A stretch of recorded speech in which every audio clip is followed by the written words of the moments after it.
Hi. So one of the other things we can do with GigHQ and the MCP server is since we have it connected to Claude, I can essentially go into, for example, this is 1220. A lot of students have access to 1220 or Handshake, and this is 1220. And I can just go in here and I can say, hey, for this software test engineer role, I'm going to click on that. And then if I hit refresh on the sync with page button, you'll see that it reloads to show this job.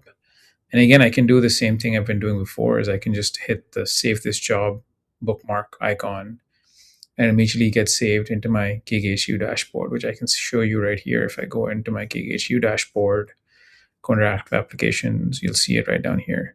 And the benefit, of course, of that is when you look at the details and you look at the job description, it copies the URL, but also the details of the job description as provided inside of 1220. And so now what I can do is I can go into Claude and just ask it summarize my job applications in GigHQ. And because we've connected to the two systems, Claude knows to ask GigHQ for that information from my account and just display it here. So what this means is I don't have to log in to GigHQ to interact with any of my data. I can just see it right here.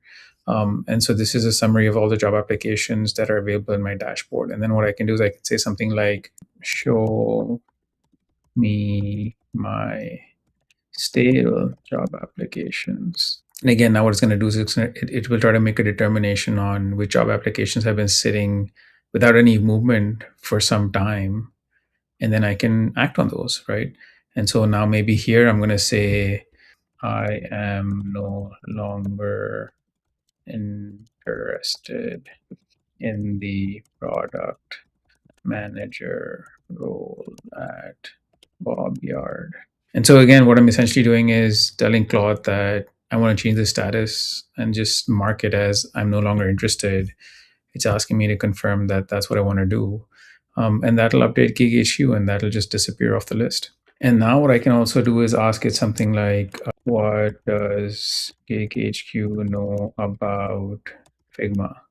And this is one of the things we are working on. We're essentially trying to bring our job market radar data and make it available to you through either Claude or ChatGPT. So you don't even have to log back in or go to the website to browse that data.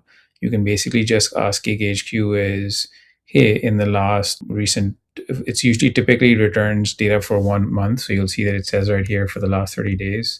This is the activity for this company, right? So it helps you make a determination on whether you want to apply to that, engage with that company based on whether the company is actually active in the job market. And you can actually change this. So you could say, what about for the last 6 months? And so it already knows that I'm asking about Figma. I don't have to restate that. And it'll just change the date range and get me data for the last 6 months instead of just the last 30 days. And so that's just a way for us to surface some of that for you. You could also ask it, we're working on this as well, the ability to say, does Microsoft spawn H-1B visas? So we have many users that are international students that are trying to make a determination whether a company is going to sponsor a visa for them. And this, of course, we can't definitively say that, but what we're doing is we're getting some historical data and we're referencing that to surface for individuals is, in the past, has Microsoft sponsored a visa so that you can make a decision whether you want to apply today or not. So just again, some examples of some of the things we're working on. There's many more capabilities, but use the browser extension, whether it's Google Chrome, Mozilla Firefox, or Microsoft Edge, to save a job into your GigHQ account. It'll show up on your dashboard under active applications. And then, of course, once you've built out your profile, you can do many other things that I've shown in some other videos. But this just showcases some of the other capabilities that we're exposing to your favorite chatbot. Thank you for watching.